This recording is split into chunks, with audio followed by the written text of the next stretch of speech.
Right, hello and welcome to That Peter Crouch podcast with me, Peter Crouch, Notorious SRD and Chris Stark with me as usual. We've got a big guest on today. Big guest. I think this is going to be up there with one of the biggest. Yeah. One of the world's greatest players. Yeah. In his position. Certainly. Right. I'll give you that.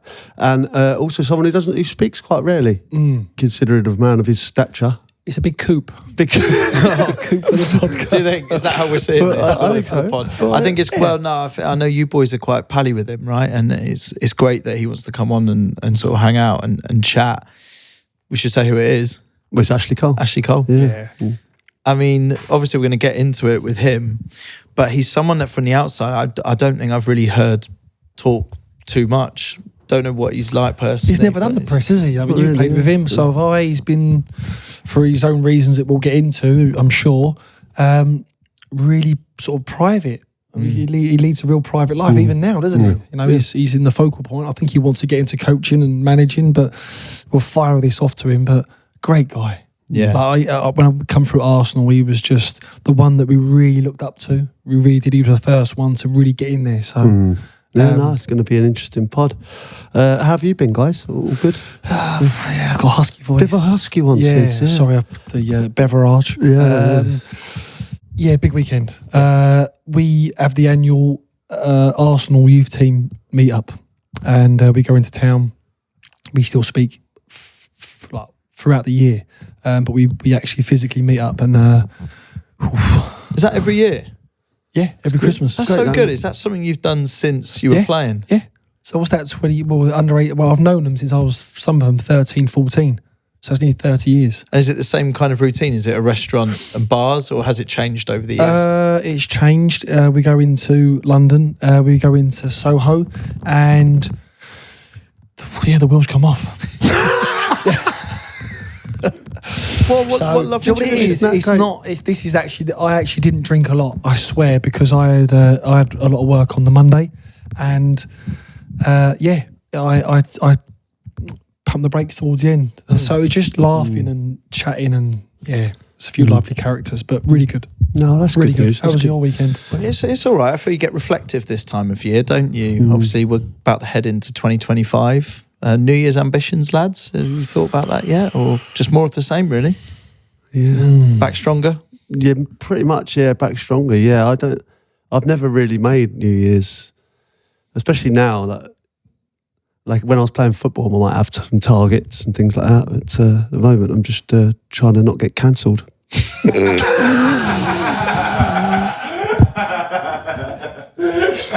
And I'll be honest, that's more of a win, if anything. You know. Well, good luck for that in 2025. It's a lovely ambition. Wouldn't it be great if 2025 is the year that Crouchy gets cancelled? Do you know what? I'll sail off into the sunset and I'll go, I had a great innings. Genuinely, I'll go, I did well there. Yeah. And I had a great run, and it's come to an end. People got bored of me, or don't want me around anymore. And I will go quietly. And I'll just go, thanks for the memories. It's such a funny way to look at it, but it is mad to think in 2025, you sort of predict what's going to happen in the year. Could be anyone getting cancelled in 2025. Exactly. You just don't know. You just have to hope it's not you. Yeah. How long have you been doing the pod now? God, a few years now, isn't it? Mate, we should count the years at some point, because I reckon it's longer than what you think. Off the bat, go. What do you reckon? I would say around. You're thinking too much. It might be 8 years. 6 years. You think 6? I reckon 8. Do you reckon really? 8? I think there's going to come a point. If we hit 10 years, we need a giant party. We do. Really? We do. Good going. Not many podcasts carry on that long, Brilliant. So here's to 2025. Let's do it. Right, the more we speak, the more chance we've got of getting cancelled. So, should we get into the pod? Let's do it. So. A special guest today. I feel very honoured, actually, to have... because you don't do a lot of these things, so I feel very honoured that you're on with us today, Mr. Ashley Cole. Oh, thank you very much. Legend. Good to be here. Legend. Yeah. Legend of the game. Seriously. Yeah, exactly right, yeah. It's not often you sit next to the greatest left back in the world. Which we'll come on to. We will come on to that. Do you know each other from Arsenal days? Yeah. Sorry, because just for references, it's got a little bit of a husky voice today. Yeah, got a husky voice. Well, we should have a brief chat about that. What's caused this? I don't know. There's a lot going around at the minute. I feel fine. I don't got a cold, but it's just... Do I have to sit next to him here, by the way? Having said that about Arsenal, actually, didn't you meet up with the Arsenal boys the other day? Is that something to do with the Husky boys? Some characters on that reunion, I would say. It was good. Yeah. Okay, all right, lovely. Do you know each other from the Arsenal days when you were coming through? Yeah. Oh, Ash was... Were you 3 years older than me?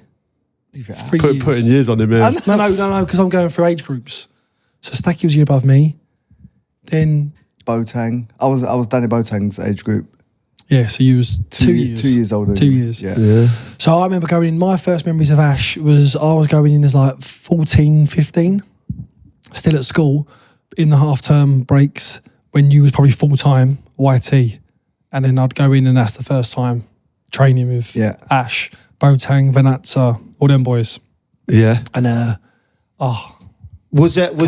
could you spot it like early on where Ash career was just going to go the way it did? Yeah, like he was the one that was obviously touted out to be the standout one that was going to progress. So how old were you at that point, Ash? I would have been 16. Yeah. Just left school. Jeez. Yeah. But it's weird when people, when I hear Siddy say that, I was just a little kid. I was a little boy, like naive, just left school, didn't know what I was actually getting myself into, right? You get thrown into a dressing room with all sorts of characters, some strong, some quite quiet. I was more on the quiet end of that. That changed going forward, but unassuming, just didn't want to like get involved with banter or any of that. But then, you just get your opportunity, get your chance, and then you half try to take it, really. So where you were, obviously you grew up in East London, right? But obviously I know Ledley King came through with me. You grew up close to him. Yeah, literally across the road. And there was a few, I was with J. Lloyd Samuel around the area. There was a few, it was a good area, and a lot of them played for Senrab, but you didn't. Yeah, I didn't. I'm not too sure the reason why, but I played for a team called Puma, which again was from Bow, just around the corner. Did you know it? Yeah. You know it? And it was literally a couple of school friends. His dad wanted to start a team. So it was just like, do you want to come down the park and we'll see how many people we can get and gather together and we'll have a little bit of fun. So that was from the age of 7. And then when I started to hear about Senrab, that was around 9, because then obviously everyone used to speak about the rivalry really of Puma v Senrab. And the shout was they wouldn't let us in their league. They didn't want us in their league because they knew that we were the next best team, if you want to say that. So they viewed you as a threat? Yeah. Look, I could be talking absolute rubbish here, but that was what we got told even at such a young age. And I think we might have met them in one final, but they were strong, right? They had Paul Konchesky, John Terry, J. Lloyd, Bobby Z, Paul Nichols in goal. Yeah. Kemi, is it maybe? Yeah. Do you remember? Kemi? Yeah. So they had a very, very good team. It's like it's a mad hotbed of talent from that area at that time. Did you have any professional players that made it professional in your team? Did they make their debuts? Maybe there was a few at like Leyton Orient. I think the captain was. There was my strike partner. His name was Paul Iogi. Super fast. Me and him up front was. So you were a striker? I was a striker at the time, or sometimes I got put in the left wing because Paul Iogi was up top. I was just quick. I was just fast, but I was really, really small, so you just get booted everywhere. But yeah, I think a few of us made a couple of appearances, apart from me. There was a few that made it, yeah. And how did you end up at Arsenal there? Because obviously it's a different part of London. So at 9, I think again because our name was getting touted around as a good group of players, we played against someone in Islington. I can't remember the name of the team, but we played it in the JVC Centre at Arsenal, which is, you got the stadium, you got Highbury, then just off the side of it, you got a JVC Centre. It's indoor, AstroTurf. And we played the team there. Then after, Bill Hollindown, who was my scout. Oh, mate, Bill. Legend, wasn't he? Legend. Invited 2 of us back, which was 3 of us, me, Paul Iogi, and maybe a kid called Lee Murphy. So like, would you like to come back and basically have a little trial? And that was it really from then on. And again, similar to Siddy, we wasn't there every day or 2-3 times a week. It was literally, you come into school holidays, you go up to Arsenal training ground and you might play a game. And that's really it. You know what I don't get about that situation? You're saying you're about 16 maybe just before then, I guess, by the time this is happening. And you're describing yourself as quite sort of small in stature. You're also playing up front. How does the scouting work in even at that point, do they recognise that you're a great player, but they'd play you in a different position? Or when does that change start to happen? Well, from the age of, as I mentioned, from 7 till maybe 13, 14, I was a striker. And then, you know, when you're going up the odd levels and you're playing against bigger players, they get to see that, they feel that and go, oh, he's got some really, really strong attributes, but maybe he's a little bit too small to play up top alone or whatever. So, yeah, I got pushed back to left wing and then eventually left wing back and then left back. That was by it. So in 2 years, I've shifted from striker to them being I find that incredible. Yeah. Well, obviously, you one of your main attributes was being defensive minded, but you haven't had that when you're playing striker all your life. So who saw that ability to actually be so good defensively as well? So it happened. So now I'm in the youth team at Arsenal, my first year, and Dave Livermore, I think, was the left back for the age group up, and in pre-season, literally, he does his crew shirt. So who was the manager then? Was it Don Howe or Don Givens? Don Givens. He said maybe who the under-16s got in their group.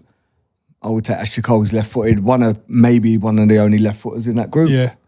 And then I just went over, I trained with the older age group, and that was it. Must have had a good training session, good game, and then they're like, oh, he can. We was very attacking, very, very attacking. We had a good youth team, a good under-18s group, and I just fitted in. I didn't really know that many of the boys, but was fine. Was you like? I always remember like when I was at Tottenham in the first team, one of the young lads coming through was Danny Rose, and he was playing in central midfield, and there was an opportunity to fill in at left back because there was an injury, and he was like, I don't want to play there, And I was like, I remember speaking to a few of the older lads, speaking to him, going, do you know what, you could play there, and obviously he ended up having an amazing career there. And were you always like, nah, I'm happy to play there, I'm happy to play anywhere as long as I'm playing? Yeah, or would you rather have been a winger? No. I'm humble enough to go like, look, it's gave me an amazing career. It is what it is, right? Everyone wants to score goals and, you know, get the most money like you do. You do But no, I was very happy to go like, look, I'm playing up an age group, which at the time it didn't bother me really, but you understand, maybe my trajectory is a little bit high. I'm doing it right. I'm playing up an age group in a strong group. And yeah, whatever comes from this, it comes from this. And that's now me in the coaching side. I'm always telling players like, don't be annoyed if we put you in midfield or put you at right back when you are a 6 or a midfielder, because I can see the attributes in you. And then football's football, right? You know, a lot of it is position play now, but you can see the benefit of players being very adaptable and being able to fill in more than one position. It gets you in the team. Does that work with the national side as well, or is it harder when it comes to that? I.e., with younger players at a club, I suppose they're malleable to what the team needs. But if they're playing in one position for their club, and then you're seeing something in them where they could play slightly differently for their country, do you find that's an easy conversation to have, given your experience, or is it a hard chat? Good question.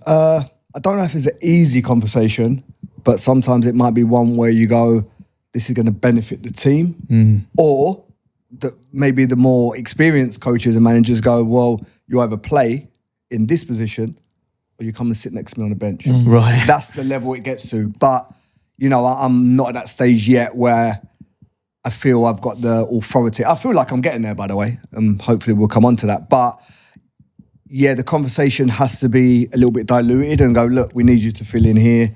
You know, it's down to the number one, the manager, to go, basically, if you don't play there, he's going to come and sit next to me. So the players have to be adaptable. They have to understand it's not about them, it's about the team. And we feel you can help us in that position. And yeah, I've had a few of them conversations and they've gone fine. Yeah. Because I think that's what people from the outside, I guess, want to see with the national team, right? That it's a standalone team in its own right. And that players are playing in positions that work for the actual England team. than necessarily just taking best players in the club and how they play for their respective club. Don't always work, does it? We've had this conversation. It don't. No. I feel like I played in a group that just didn't work. In my honest opinion, we had just too many players that wasn't benefiting, and we wasn't getting the best out of them in that position because they were just, let's get all the best players on the pitch. Sometimes it don't work. Did you have this? Obviously, I know I spend a lot of time with you now and stuff, and you are so passionate about just the strategy of the game, the tactics of the game. You know, you've become like just obsessed by different ways of playing, how your teams are going to play, the coaching side of it. Did you have that as a player, or is that something that developed afterwards?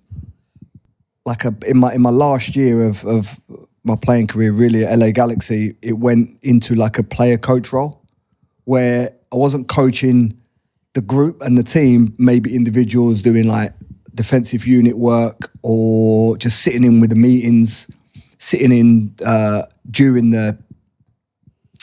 the unit meetings and then going like, what do I feel? I had to be careful because there was another defensive coach there, so I had to respect him. But yeah, I was learning off him while still playing and starting to understand why you do certain sessions.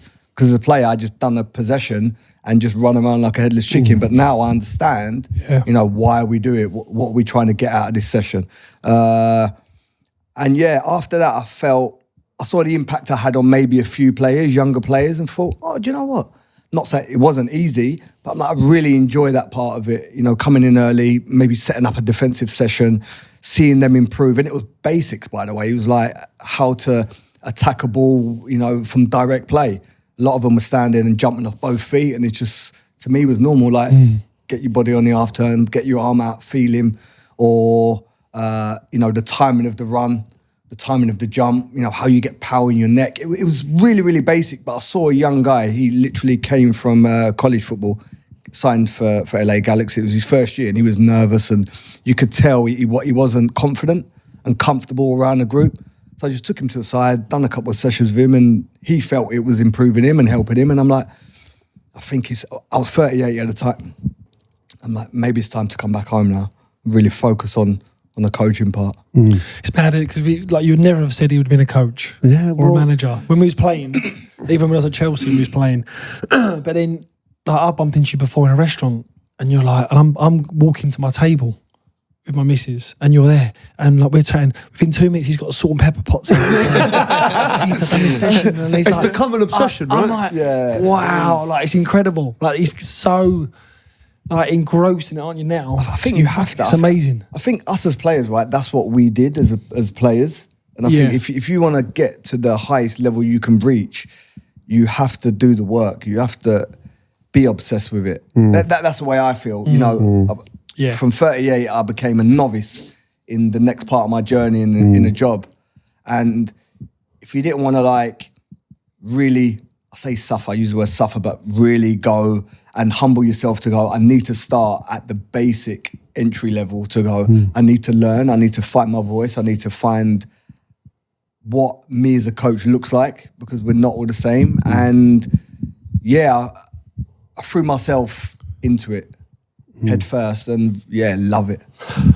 Just going back to you as a player, what I want to know is, you know, I remember watching, you've basically got in a team of Invincibles, right? It's a team of Invincibles as a young lad who we've seen grow up, and all of a sudden you are now one of the better players in possibly one of the greatest teams the Premier League's ever seen. Like, where does that mentality come from? And did the loan at Crystal Palace, did that help you as a player? And then how do you break into a team like that and stay in it? I had many challenges before I got into, you know, a Crystal Palace team or an Arsenal team. I remember, I think it was 16 years of age. So rewind all the way to I'm leaving school. They're going to make the decision. Liam Brady's going to make a decision. Am I good enough to get a scholarship? Was that touch and go? Yeah. Really? Literally, I played reserve football at 16 years of age. And like I've spoke about, I was a dot. I was not physically matured and ready to play against men. But I remember Steve Rowley, they organised a reserve game. And now you're playing men's football, by the way. This is like, I'm playing with Chris Kawamia, Matthew Wick, so it was reserve football, and it was against Luton, against big giants. And I'm like, why am I playing in this? So in my head, I'm like, oh, I've got an opportunity to play reserve football. They didn't have enough players. But later on, I found out it was a test to see if I could handle it physically. And that's when they started to put me left wing. Then I went left back in that game. And I'm playing against men. And when I did get the decision, they're like, you passed the tests that we gave you. And it was continuing to play men's football at such a young age to see if, one, mentally I could hack it, and two, physically, am I mature enough to not get beat? Or when I do get beat, how do I react to that? So that's where I felt, I've been tested. Then I didn't get maybe my opportunity when I wanted or felt I should have got it at Arsenal. They were buying a lot of foreign players, young foreign players as well, that was standing in my way. So that was another test. I had to show a little bit of character to continue to try to kick on and be the best. And then I'm like, I need to really play men's football. I need to play for the 3 points. I need to play in front of fans. And then I went to Crystal Palace. Yeah. And then that was amazing. I remember watching the Palace. So Arsenal-Luton was one of the biggest games of your life? For sure. As a 16-year-old. Mad to think. It's great, isn't it? Yeah. But Palace, he was brilliant on loan. Good loan spell, wasn't it? Oh, it was. I went to go and watch Palace quite a lot. And I remember, because once he was at Palace, he didn't come back. And I remember I was still training at Arsenal. And I was going, how is he doing that? And I was like, mate, he's fucking flying. He's like, blow me away. And then, was it then you went on loan? Was Silvinho in the first team then? Yeah. Because he went and then you literally just shoehorned. Well, no, Silvinho was still there when I came back. Yeah. So I came back on loan. At the end of the season, I think Arsenal was in was it Super Cup or something like that? Yeah. And they was preparing for that. And then we played Newcastle away. Yeah. That was my first start. That was Newcastle away. And there was maybe 4 of us, young boys, me, Reece Weston, maybe Paulo Venazza. We all started in the game. And I remember, actually came on the TV quite recently. It was Davos Suker was up top. I think maybe Keown played at the back, or Oleg. Last game of the seaon. Last game of the season. It was a super sunny day. Yeah. I had them Jerry curls as well. Yeah. Sweat dripping in my eyes. Gel in your eyes and trying to wipe out your eyes. Shearer, I think he scored 2 or 3. It was history amount of goals at the time. It was a great day. My family come down on the train. And did it go well for you? It did. I played really well, to be fair. Really well. I think then after that, then people started to speak about this young boy. He was on loan at Palace, and then he came back and played against Newcastle. Yeah, I think that's where they started to feel that I earned my position, that I'm ready to compete. Not ready to start, but ready to compete with Silvinho. And then something happened with Silvinho, whether it's his passport or what, I don't know. But then, maybe half a season with the first team, training with them every day, getting a lot of help from people like Silvinho and Tony Adams, Martin Keown, Lee Dixon, Dave Seaman, Ray Parler. So many old heads that helped me. Yeah. And then they decided, okay, Silvinho can go, or he has to go, and we've got a ready-made replacement in Ash. And then you were that was you playing then? He was in. Yeah. He was in. I made a lot of mistakes. He was one that we looked up to. Yeah. Ash was Paulo got in first, but was in and out. But Ash was the first one to get in and stay in. And it was that's what we need to get to. Yeah, that was the pathway. And then what was that like as a young kind of English lad amongst the Vieiras, Henrys, Bergkamps? We've had Keown on the pod recently who spoke really, really well of you. Yeah. But what was it like? Were you overawed by the situation? Were you tested by it? How did you react to that? Yeah, I think right at the start, you are intimidated by some of the characters there. Young boys, when you're with the reserves as well, and the first team might need some players, they go on then, Ash, Paulo, you go and train with the first team. And a few people did used to stitch me up in the boxes, always make you go in the middle. And I'm like, oh, this is a tough school. And like I said, I was really quiet. And I'm like, I need to find how I can fit in. And not still authentic, but I had to grow some balls a little bit and go, no, I'm going to be here. And I'm going to prove that I'm good enough to be here. And yeah, the players kind of took to me, and Tony Adams took me under his wing. Martin Keown took me under his wing and tried to say, like, you're the next group. We're getting on. You've got to now, look to be captain of this club one day, and you've got to fulfill the shoes that you're in, basically. You're the next group. You're the next crop of players that are going to continue to win Arsenal trophies. Did you, like, players like Adams and Keown, like you say, like, that, I just think of that, before you think of Dixon, Adams, Winterburn. Yeah. That defensively, one of the best units we've ever seen. Yeah. Did they help you defensively? Like, was he consistently saying, come in, was he talking you through games? Yeah. When I started to play in the first team, obviously I was alongside Tony Adams, and again, he was coming towards the back end of his career. And basically I was there to shield him and still try and make him look good, which I learned so much from that. And yeah, basically I literally had to hold his hand. What did you learn from that? Because that's fascinating, isn't it? The idea that you're almost bridging this old school, but very physical team, and yet you're pacier. You're saying you're a bit smaller.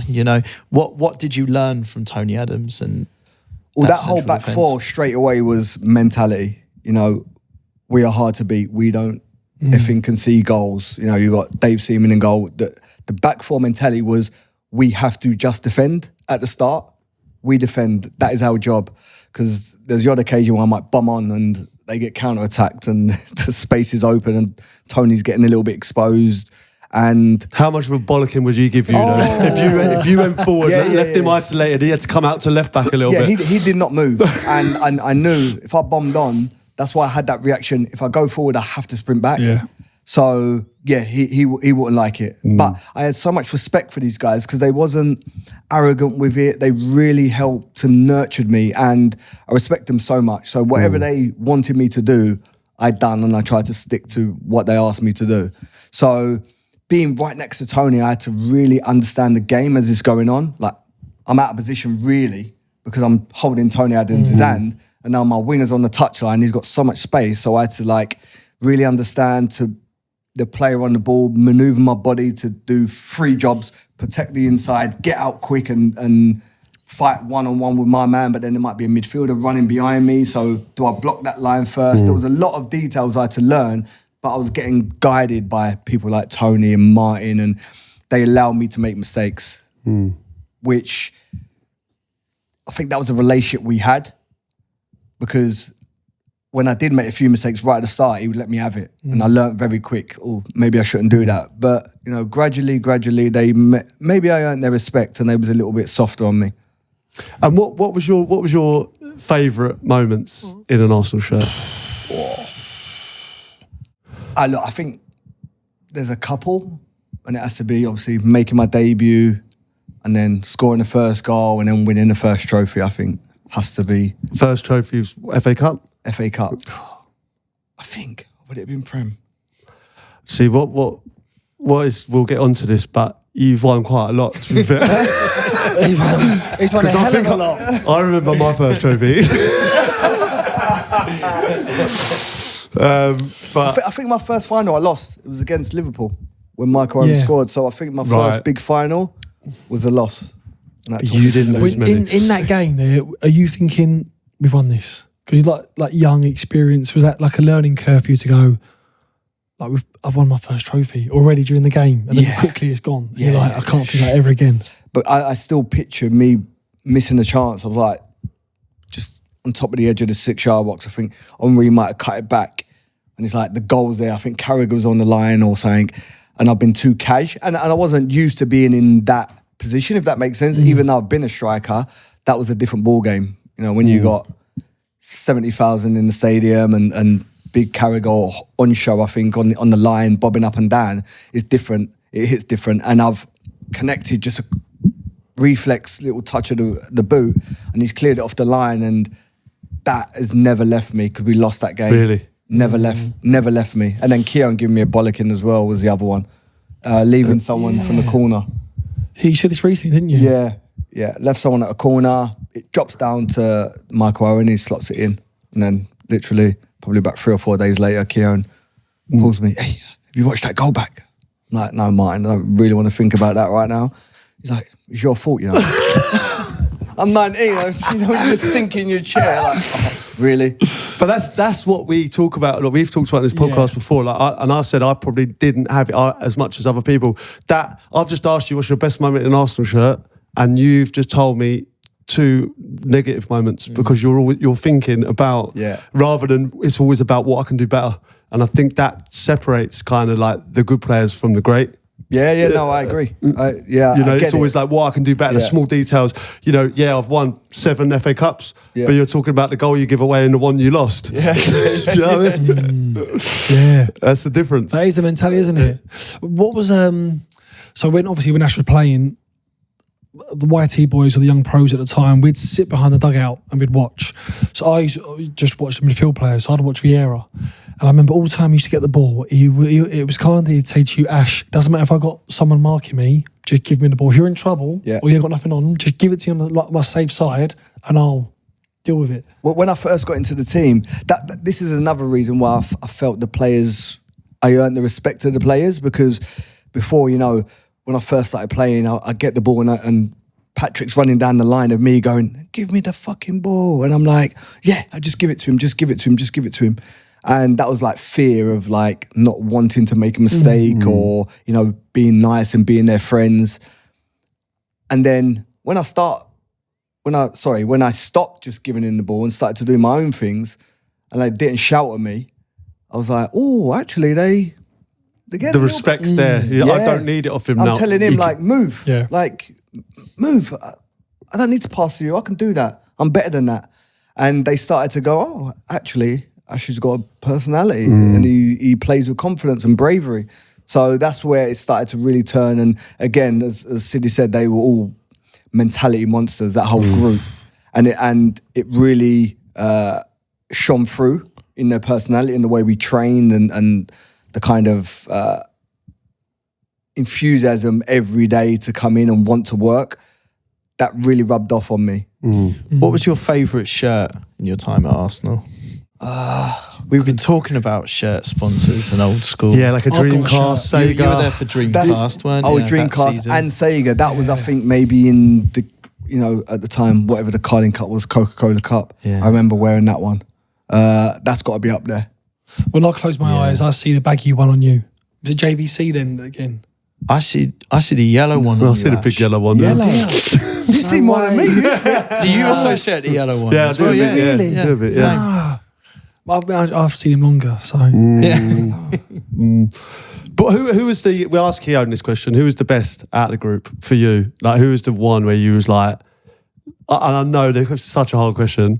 Personality or just a bit of everything really, like, and also how do you manage that many egos and like like you think about Bergkamp, it's like give Bergkamp the ball, like everything will go through him, but you could give it to Henry, Overmars, Vieira, Petit, Perez. Yeah. Like, how do you manage that many people that want to get on the ball? Yes, it's hard to pick one. I think in football, it is all about relationships. And the quicker you get that bond and relationship with players around you, it makes you a deadly team. And I think we all had a relationship. There was a lot of egos, but it didn't take away from the fact that we all wanted to win and we was all willing to give a little bit of ourselves and sacrifice ourselves. Like Freddie Lundberg was amazing at running from out to in, diagonal runs behind or between centre-backs and full-backs. And you had to respect that. Sometimes it's not on, but more often than not, you have to try find him because he had the ego, but he's sacrificing himself. He's constantly running. Perez and Henry, the same. They had traits that they were unselfish, but on a pitch, maybe you think, oh no, they're ruthless. Henry's ruthless and he's selfish. He's actually really unselfish as a player and as a person. Amazing person off the pitch. Yeah. Couldn't do enough for you. Yeah. So I think it's unfair to choose one. I've just been lucky to play in a group that were just unreal. You got Bergkamp on the bench when Henry's playing, but when he comes on, he turns it on. Yeah. Like, the mutual respect we have for everyone was top class. I think everyone just knew their roles as well. No one like overstepped or done someone else's job. Like it was just all pieces to the puzzle, and they just, I'll do this, you're doing that, done. But you're expected to do it. Yeah. You have to. And they'll let you know if you don't. Yeah, basically. Well, obviously, it's well documented what happened, and you had to leave. How hard was that to leave a group of players like that? And obviously, the manner it happened, and how do you feel about Arsenal now? Yeah, it was hard. Again, something I recently spoke about, that maybe people don't understand the pressure that I was under to leave or to stay. And look, ultimately, I felt disrespected, or, this is my point of view. I felt disrespected, and that part is what it is. But when sometimes I speak to fans and like, oh, you left, you hurt me, I'm like, hold up. People don't realise, I was the one that got hurt the most. Boyhood fan, that was my boyhood club, living a dream. But then I take it, no, I got shafted. Yeah. And that's what Martin Keown said. Did he? Well, there was a big thing between Martin said the same thing, didn't he? He literally said, it says there, look, he thought we got hung out to dry. It's in his book. Yeah, he just said, because I said were there comparisons between him. He felt that the younger players coming through at Arsenal weren't valued as much as the players that were brought in from elsewhere. That reflected in contracts, reflected in a few other things. And he felt that he was getting almost, he wasn't getting looked at the same people that the manager had brought in. So he felt he had to leave. And he said he felt terrible for you because that happened to you, and you kind of hung out to dry, I suppose, with the fans and with regards to people at the club. Martin was in it, right? He was in it with me. He saw how I was. He saw the whole situation. So it wasn't that I felt I was not getting looked after because I was a young player. I certainly understood that. I didn't ask for Henry's, Vieira's. I did not want that. There's nothing to do with them in my case. So mine was, I know what I'm worth. If you don't want to pay it, no problem. But even that, we did agree to pay it. Everything was agreed, and then you pulled a rug under me. Sorry, but come on. Oh, what? So it changed. They promised you one thing, and it didn't happen. Yeah. So by the time I went to a World Cup, why do you think that was? I don't know. I couldn't tell you. And how is the relationship now, like with the people behind that decision, or and the club in general? Because I know you don't speak a lot, and I appreciate you speaking open and honestly on here today. But how hard is it for you to just hit all this stuff around and keep quiet and just concentrate on your football? That was, I think, the first main aim was to just keep playing football at the time when I'm in it, and You do suffer a little bit. You do, it does drive you mad when you're hearing certain things and it's not true. And was there some dark days? Obviously, we're big on mental health and stuff now, right? And we weren't then. It was just about you get paid a fortune, crack on. Well, we've all got kids as well. It's like it's a hard thing to imagine a young lad going through. It's hard. And if you're asking me now, I look back. Of course, I was bitter because as you just said there, Chris, is like. In my head, I'm going, you put me through some shit, by the way. And just went like, Ash, you deal with it, and it's nothing to do with us. And I'm 19, 20, whatever age I was, 23. It's like, you knew what happened. I think David Dean come out and mentioned something recently, but I'm like, it took like 20 years. So for 20 years, I got abused and... Whatever. It's kind of like tarnished, at times, throughout your career, it's kind of followed you around, Of course it has. And again, I don't blame fans. I understand their frustration, right? They didn't know the full facts. They didn't know the truth.